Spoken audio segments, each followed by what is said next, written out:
A very good afternoon, and thank you for responding at such short notice. Sharing this press conference with me this afternoon is my colleague, Minister within the Ministry of Public Works, the Honorable Deodat Indar. The singular issue that I propose to address and we propose to deal with is what has essentially become a public concern matter as it relates to the development of a shore-based facility in the West Demerara area, and more particularly the removal of mangroves to facilitate that development process. So let me begin by assuring all Guyanese that the PPPC administration takes very seriously the issue of climate change, the issue of flood protection, the issue of ensuring that we have adequacy in terms of structures for the prevention of flooding to safeguard lives and livelihoods. You'd all will recall that it was the People's Progressive Party civic administration through an European Union funded project that aggressively pursued mangrove cultivation and the replanting of mangroves as a flood protection mechanism. So the issue of mangroves is one that is embraced by the PPPC, and it was while we were in government. We ensured the planting, cultivation, and ensured that there should be no willy-nilly destruction of mangroves. So I want to put that on the table. Our track record where that is concerned is very clear. The second thing I want to establish is that Guyana is now an oil producing country. And as an oil producing country, there are infrastructural developments that are required to facilitate and to properly service what is taking place in our EEZ. One such infrastructural development is the establishing of shore-based facilities. The establishing of shore-based facilities. When we came to office, we found a number of applications for permits that were not being addressed or were just blatantly being administratively denied, that was hindering Guyana's development in this sector. We, in keeping with our governance architecture, ensure that in every sector in this ministry, the governance mechanisms were put in place, including the establishing or the reconstituting of the Sea and River Defense Board. The Sea and River Defense Board comprises of every major permitting agency in Guyana.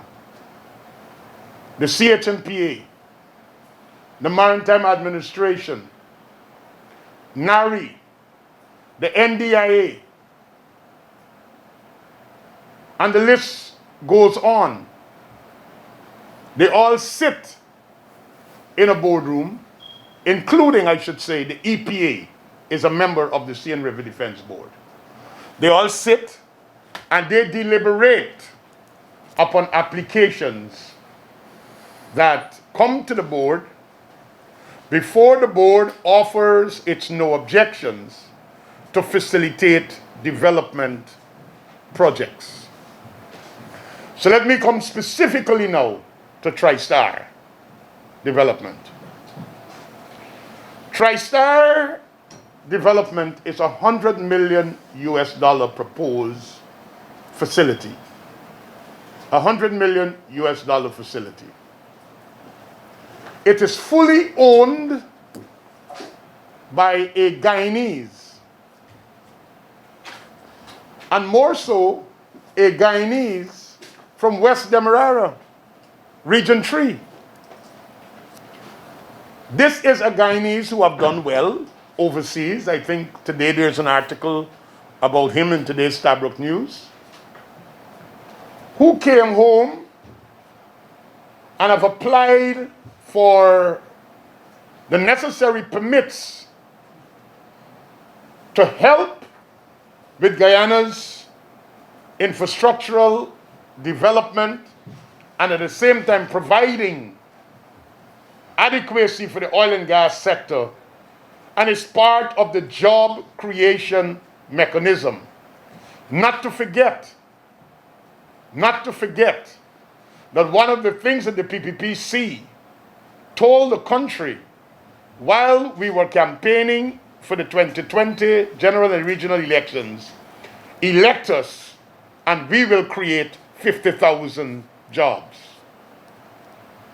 This is only one of the projects, of the several that will come on board, that will provide job creation. This project, at both the construction stage and at the operational stage, will have a minimum of about 150 jobs. This singular project of about 150 permanent jobs during the construction and then during the operation stage. So, Mr. Prasad of TriStar and his company made an application for the operation that is taking place on the West Demerara area. The Seine River Defense Board considered this application and offered its no objection. Mr. Prasad subsequently, after that no objection, applied and got access to additional portions of land by way of, number one, a lease, and secondly, a license. A plot that was leased and a plot that was licensed.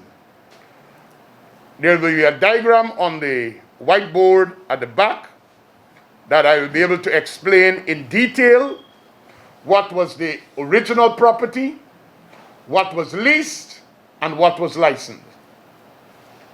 He has subsequently notified, since March, the Seine River Defense Board about the acquisition of the additional properties by way of both lease and license, and has sought the way forward as it relates to how to incorporate this in his overall development project.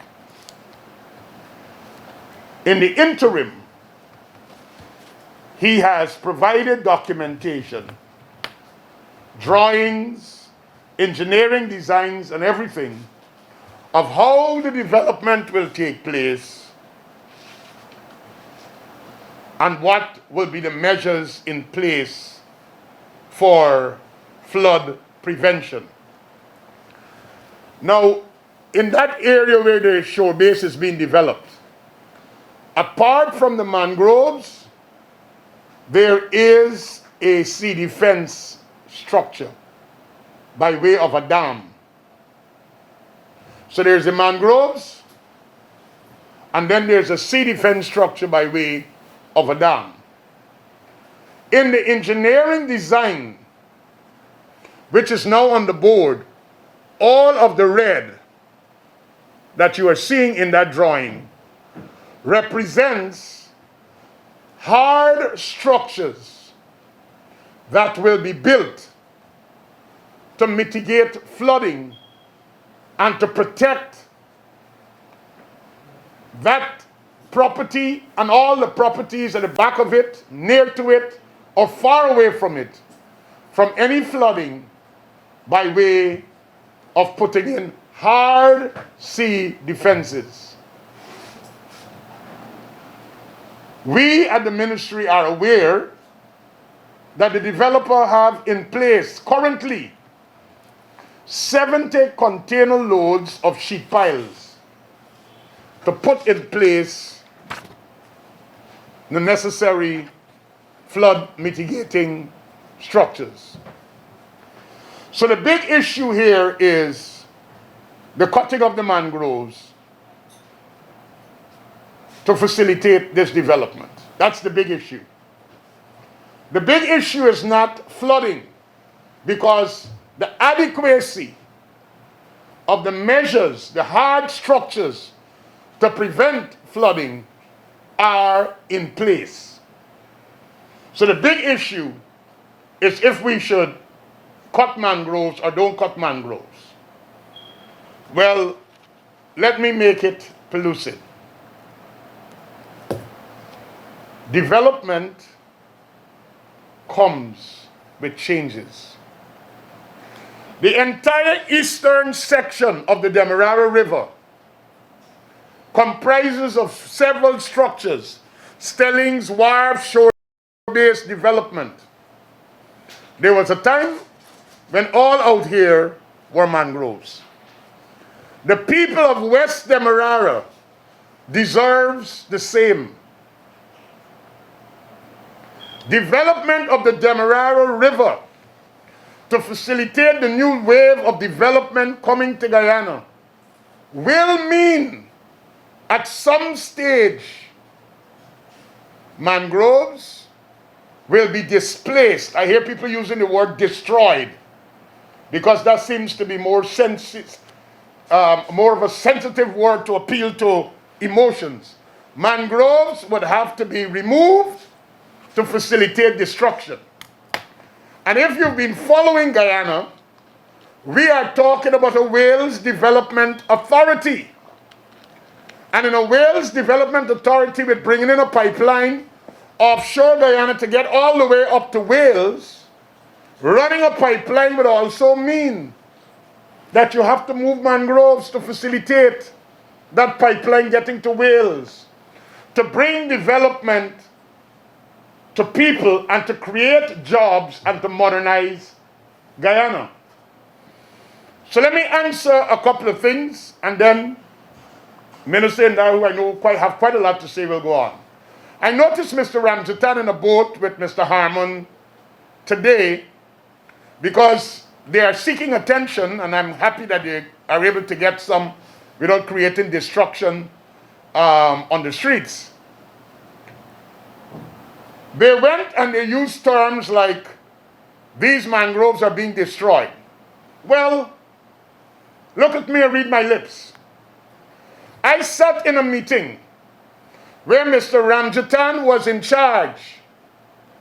He had no time, none whatsoever, to do a socio-economic assessment or any studies to see the impact of the closure of sugar estates will have on the workers, communities, but he found time today to go in a boat, to go to show the whole of Guyana that they're moving mangroves. Well, The development that is taking place in Guyana is not willy-nilly.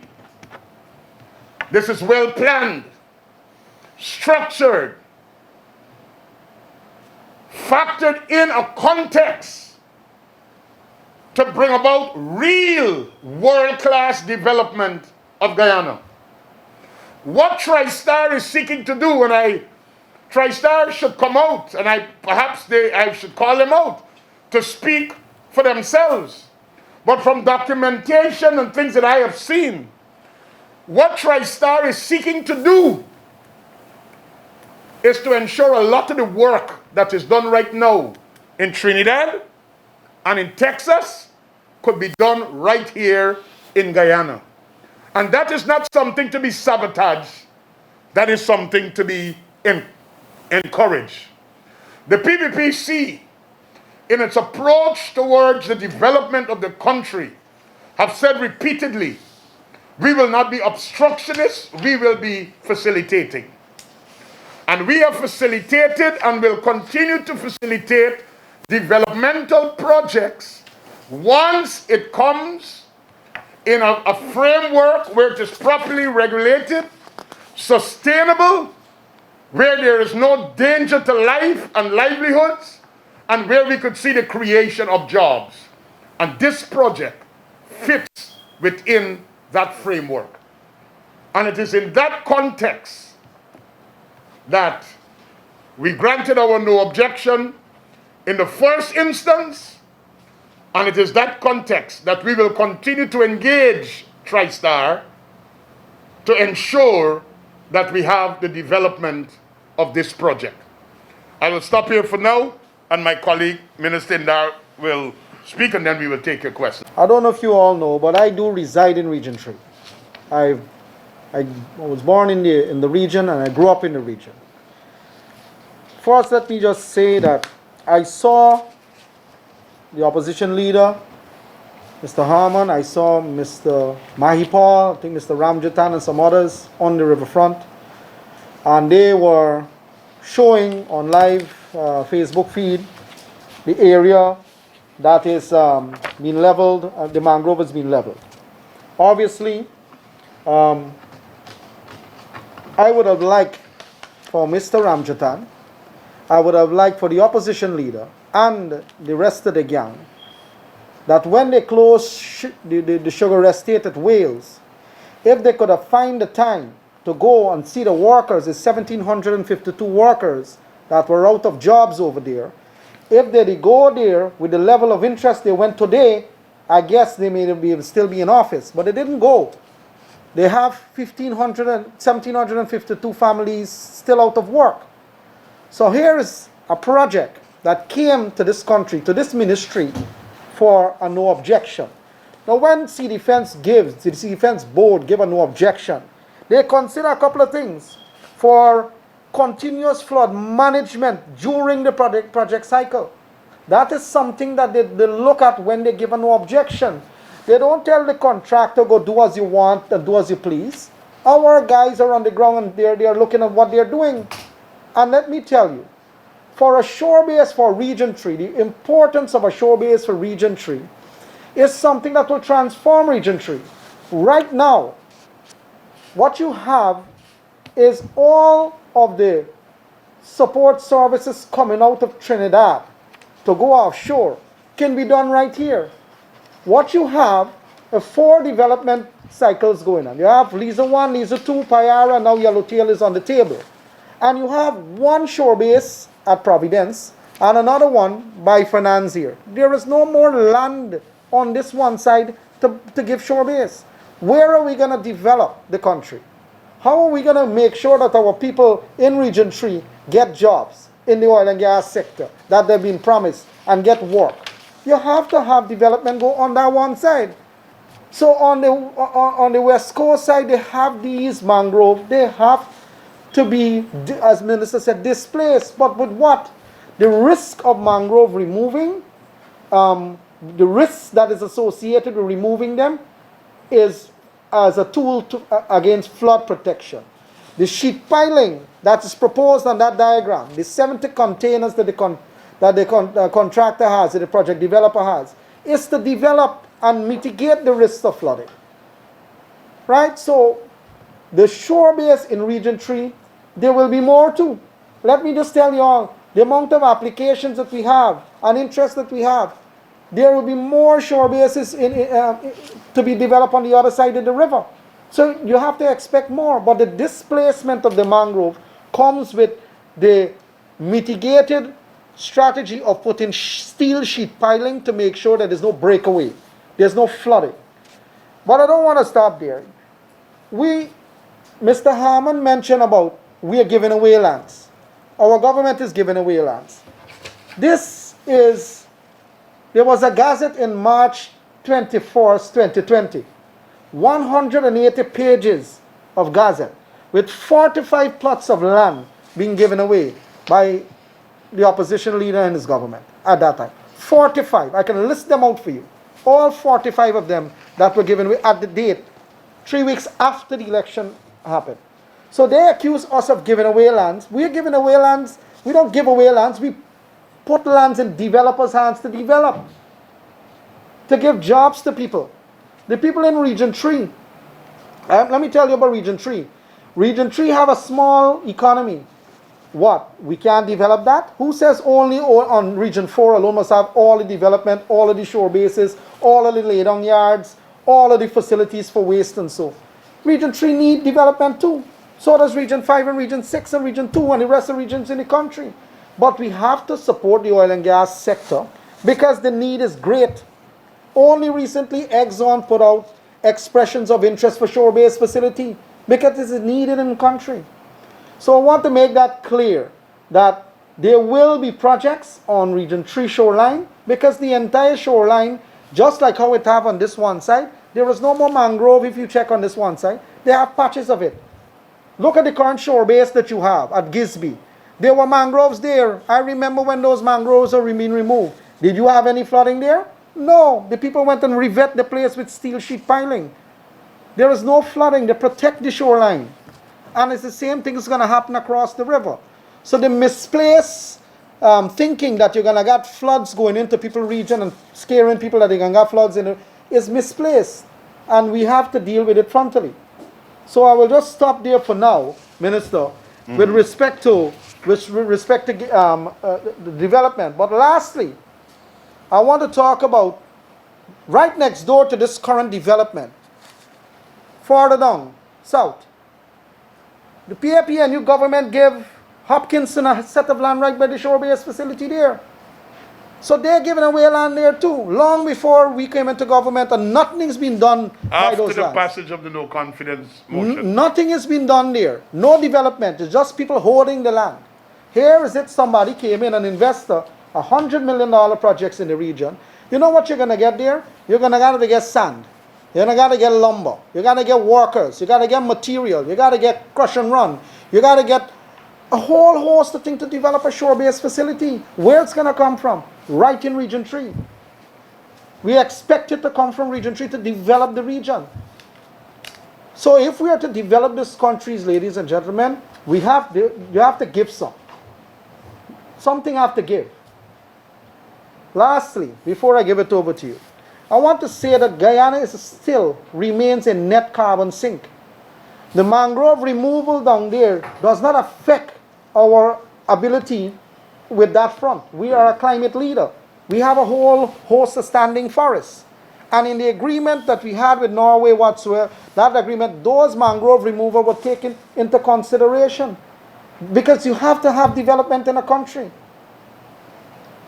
So I just wanted to make sure that we dispel, myself and Minister dispel, because the sea defense falls under our remit, and we dispel some of these things that are out there this morning. Thank you. And all the necessary agencies granted their no objection for the lease. This section here coming out is they obtained by way of a license, and what they will have to do is to dredge the Demerara River to a depth so that the vessels could be able to come alongside the wharf or the base wherever you want to turn it, so that they could be able to do the transactions that needs to take place. Because they will be driving steel piles to the north, to the whole front here, and to the south. And this will all become a hard sea defense protection while providing the services that are required for the shore-based development. There is nowhere that flooding will take place with this kind of an engineering operation. So the issue of flooding is off the table.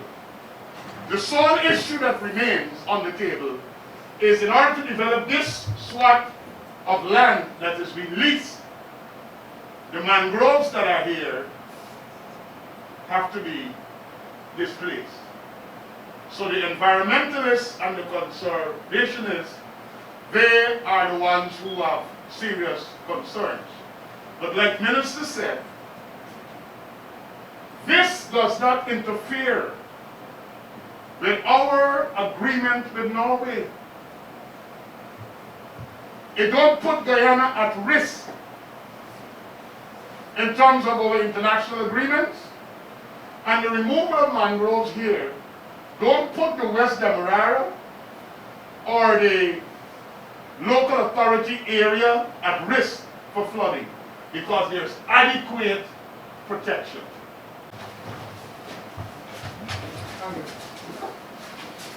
About the plan that the engineering plan that the company has. Has your ministry done anything, since you have engineers also, to assess this plan?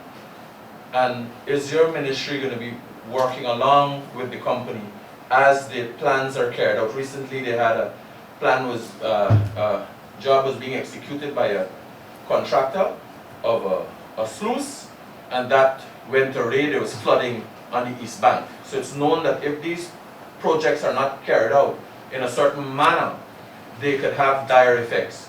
Has your ministry assessed this plan from your engineer's point of view, and will your ministry be working with this investor to ensure that it's executed in a manner that there is no damage or danger to Guyanese citizens? Excellent question, Mr. Rodriguez.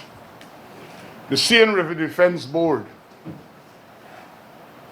the majority of the members are engineers, including the chairman of the board. In case you don't know, Brigadier Beaton himself is an engineer. But it is standard. When the Sea and River Defense Board offers a no objection, the developer has to submit to the ministry the designs of what they will be doing in terms of structures. Those designs have to be inspected and approved before the developer could go ahead. Right? The unfortunate scenario, and this is to put things in context, is that process, the applications, the designs, the drawings, and everything are with the ministry at this stage. The formalities have not fully been consummated, and that has been part of the misinterpretations that have taken place, that these people are doing things unknowing to the ministry, and they're doing things unknowing to the Sea and River Defense Board. Right? There is evidence and correspondence to show that the developer submitted since March, and in April, documentation. But what they didn't do until sometime last week was to put in the formalities. So much of the documentation that was needed was here, but the formalities were not completed. So that was where we had a little hiccup. Since you said that, Mr. Edghill, one more question. Has your ministry expressed to the developer dissatisfaction with them moving ahead without having their formalities in place? Definitely so, and that has been remedied. Definitely so, and that has been remedied. And I don't want to put the developer out to bleach and not acknowledge that the developer felt that when they submitted what they submitted was what was required when, because remember they already had a no objection from the Sea and River Defense Board, and they were expanding now to come to that section that I just showed you. They put in the diagrams, they put in the necessary specifications, but the formality of a new application or an amended application was not done, even though the information was there. And they thought that was adequate. The ministry thought that we needed to get it properly documented, and that has been remedied. I must say, Minister Edghill, for a 100 million project, is not like a vendor on the corner and so on. So as much as you're trying to maintain some sort of balance, investors I'm just speaking the truth. I'm just speaking the truth. Investors must be aware that you gotta cross your T's and dot your I's when doing business. And the Sea and River Defense Board did not shy away from ensuring that happened. Thank you, Minister. Mr. Jordan Demerara, sir,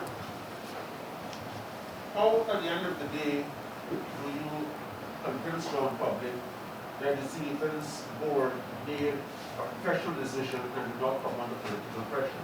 Political pressure. Yes, because the government itself is saying here today through you and your colleague that this project is so laudable and beneficial to Guyana. So I'm asking the question against that background, whether indeed there is some sort of implicit political pressure by the people in the political directorate for the Sea Defense Board to give us no objection. Well, thanks, Dennis, for such a question. If bringing development to Guyana is political pressure, well, then every agency in Guyana is under political pressure, because we want accelerated infrastructural, economic, social development in Guyana.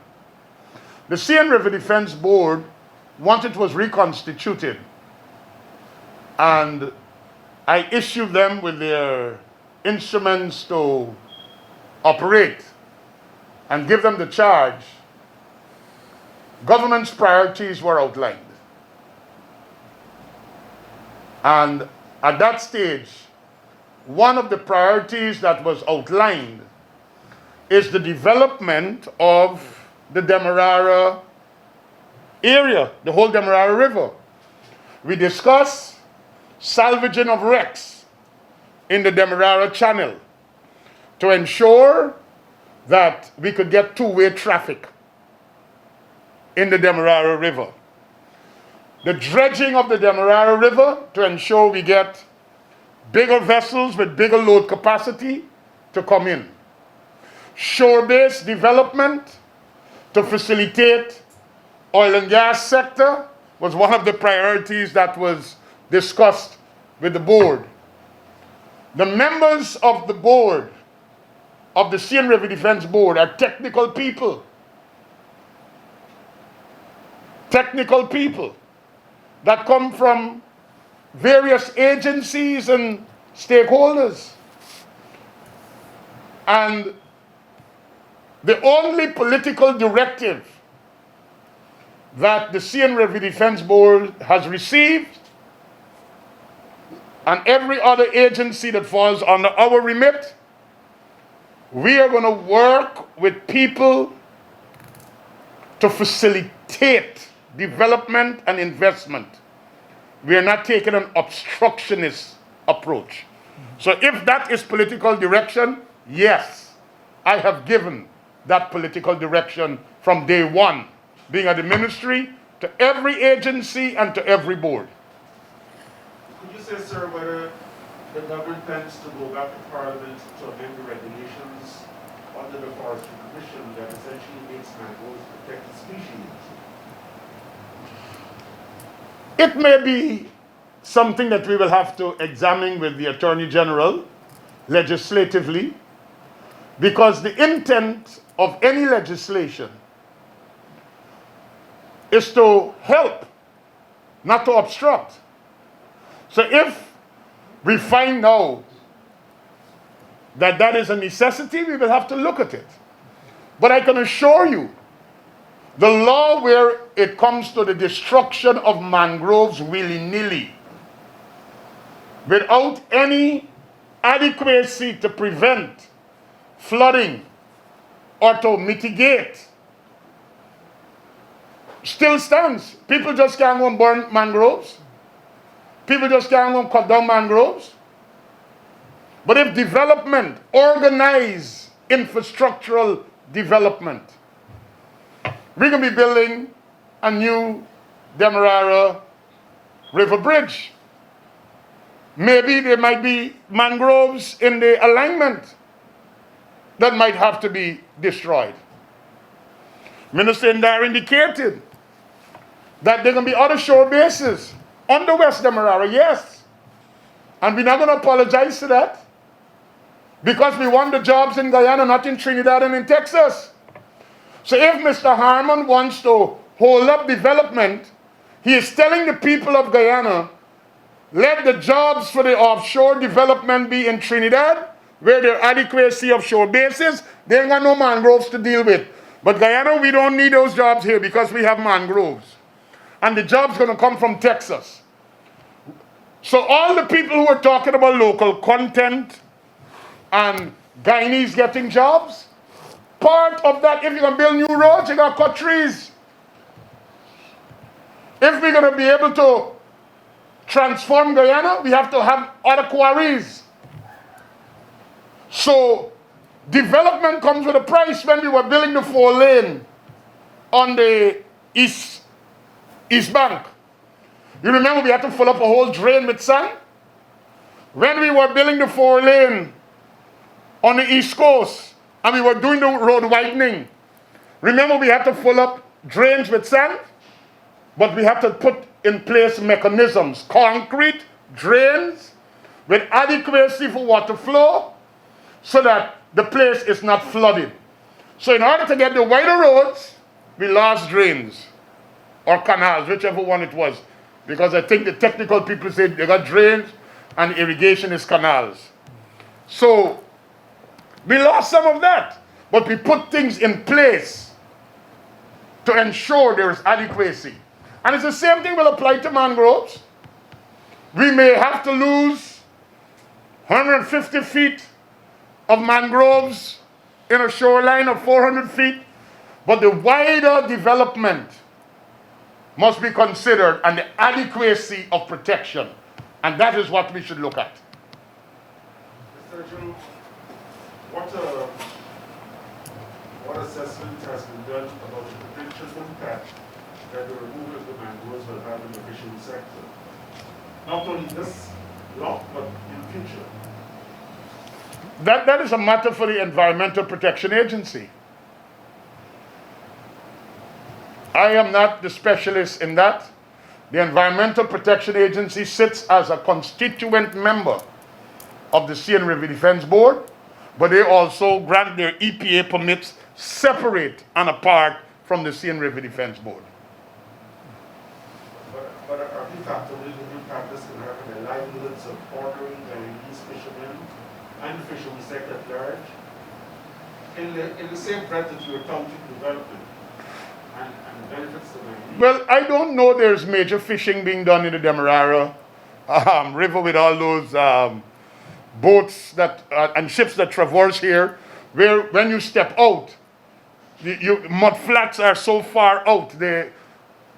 I don't know fishing is taking place there. I mean, you're from Region 3, you could speak to that. Maybe I could comment. I know your question was directed to Minister Edghill, but on the first question on political interference, as you said, or influence, or what you call, I don't understand how political influence can tell a private investor to spend 100 million US in Guyana.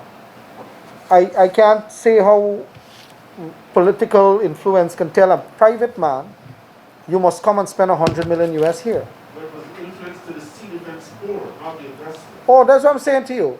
So the Sea Defense Board, the application came from the investor to the Sea Defense Board. He wants to come here and invest. What is our role as government? Our role is to make sure that all of the T's are crossed and all of the I's are dotted. And as Minister said, Sea Defense comprises not just those agencies. They have regional representative from the regions on the coastline, right? But to come back to the particular area and if the issue about fishing, that area there, if you check the bathymetric survey of that area, is about 3.5 meters depth. There is no kind of massive fishing is done there or anything to say that it will affect the fishing sector.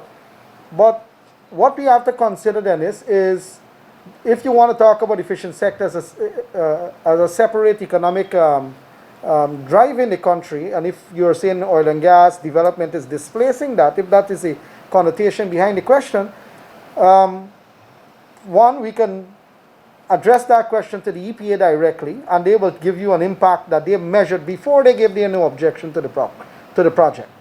That is one area. Two is that the fishing sector, most of the fish that we get for commercial purposes and consumption, they come from trawlers and so on, and these fishing boats off the Essequibo and the Demerara and Borbis, number 66.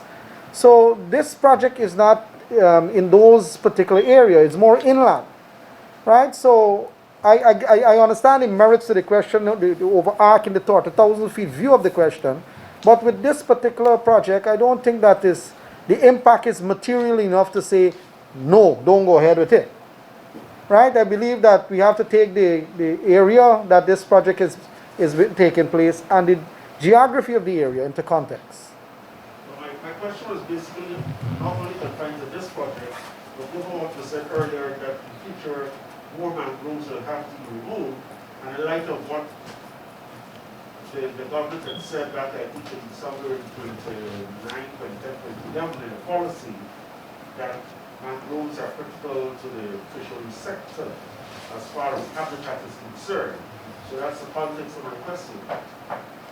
Okay. So it's not confined to this alone. All right. Okay. It is a matter that will have to be continually examined, but I want to all of us to envisage, starting from here, just behind me, where the Coast Guard has its headquarters, going all the way up to Friendship and probably further up now because development is going all the way up to the docks. On the east side. That is how the west side would eventually be looking. That is how the west side would eventually be looking. And you know, the big picture is that there will always be a give and take situation. We have a real sector in Guyana called oil and gas. And Guyanese must benefit from that. We must benefit from that by getting gas to power the generators so we could get cheap electricity at about 10 cents or lower per kilowatt hour. We must be able to get downstream oil and gas facilities at Wales. We must be able to get industries that are creating jobs, and Guyanese must benefit in the overall. So governments have a responsibility at times of making tough decisions, and we don't have the laws of the meeds and the portions which cannot be changed because circumstances change, and we may need to look and see where there is need for adjustments to facilitate what is taking place at a particular time.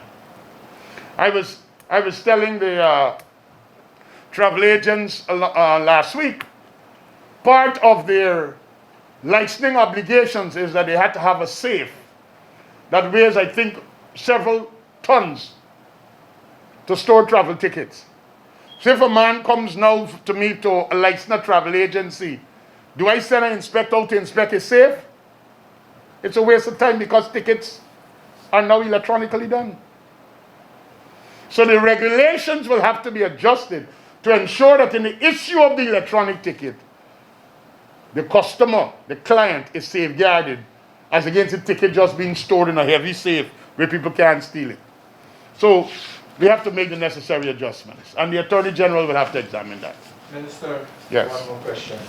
In light of the fact of this press conference, the fact that we have only heard about this situation from the opposition leader and his partners going and seeing mangroves cutting down, and the fact that your government, you've clearly said the intention is to ensure that more shore bases come together, and the whole western side of the Demerara River will be occupied.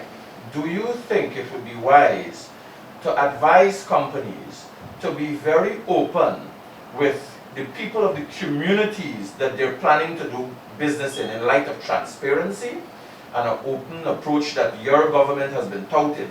Do you think it would be better for the communities and the people at large in this country hear from companies who are going there? They show the impact assessment to the people.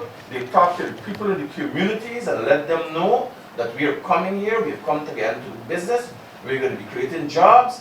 This is how we will affect you negatively, positively, and otherwise. Don't you think that is something that government should be looking at? Mr. Rodriguez, as the minister responsible for this sector, I take full responsibility for what you've just said, and the blame stops with me. Perhaps we needed to do much more in terms of public education, and I would like to admit that, because even when this matter first appeared in the newspapers and so on, perhaps we should have been more proactive. But let me tell you, I treated it as work being done. Every day we are building things, giving permission, things are happening. People are writing for new airstrips. People want to bring in planes. People want to build shore base. People want to be able to get a private development going. The whole charity front, people want to build gas station. Everywhere people want, things are happening. So I believe that as minister, this is taught a lesson that we should do more in terms of engaging and publicizing. But not to say, I am fully aware the Neighborhood Democratic Council played an important role in offering no objection to this project. The NDC, I'm aware of that.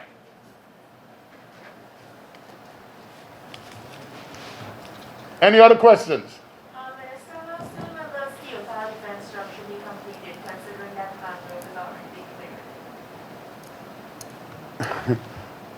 I don't have the work plan in front of me to say 5 weeks, 6 weeks, 7 weeks, or whatever the case is. But in order for the steel pile driving and the kinds of, the better term is used, I think it's revetment, in order for that to be done, the trees got to be moved so that the machines could get in and get the work done. So that is something that is going to be ongoing once all of the designs and everything is agreed upon with the necessary inspections and the rest of it. And let me just say, since this matter has come to the public, I have spoken to the chairman of the City Defense Board, I've spoken to the secretary of the board, and I've spoken to the chief sea and river defense officer for them to advise me, to brief me, and to tell me what are the particular concerns that they have and what are the issues that needs to be addressed. And they've all said to me the adequacy of flood protection. And there's a commitment from us as ministers and a commitment from the board that any development at any shore base, the adequacy of flood protection is a key factor and will be addressed at all times. And if during the construction phase something happened, well then the developer will have to take the risk and take the responsibility for compensating. We just had a situation with Little Diamond, and the Minister of Agriculture have said that the contractor should compensate the people, and I support it. I went there and I saw what happened. The people brought it to the local people's attention, to the operator's attention. The dam can't stand up. and it costs up the people. And when they want to break away the wee hours of the morning, then we're scrambling. And people blame the government. But the local people who knew the conditions under which they lived for years pointed out ahead of time. And that is why when we do government projects, we give out the unpriced bill of quantities to the communities, the NDCs, the RDC and local part, the CDCs and the local stakeholders. So they must be able to look and see what needs to be done. And if it is not being done, they could contact us and we could ensure the enforcement. But more needs to be done in that regard. But let me just add to what Minister said. Remember what you're looking at there. For you to reach Corpina, to put a sheet pile, you have to first excavate the slush. So as you excavate and you reach the hard Corpina, then you know the length of the sheet pile and so on, then you put them in phases. So right, so I mean it's a very important question, but that will be done at the speed of it will be going along with the speed of the project to make sure you sheet pile the thing, because you just don't sheet pile just like that. You gotta excavate, sheet pile, and then you put the hard material as Minister was saying, you know. Depends on what the contractor sees over there is this mixture of backfill, the mixture of how he's going to put his backfill. It depends on what they see from a contractor standpoint, but that is done in a process to bring it around. So my closing words will be, I invite Minister Harmon, Mr. Joseph Harmon, I said Minister Harmon, and the opposition leader, and Mr. Ramjatan, and all the environmentalists and people who are concerned about the environment to partner with us for Guyana's development. Don't let us be prophets of doom. Where there are concerns, raise those concerns with us, and we will address them, or we will have them addressed. But what we want is a Guyana that all of us will be proud of, where we all can benefit from. Thank you very much. Thank you.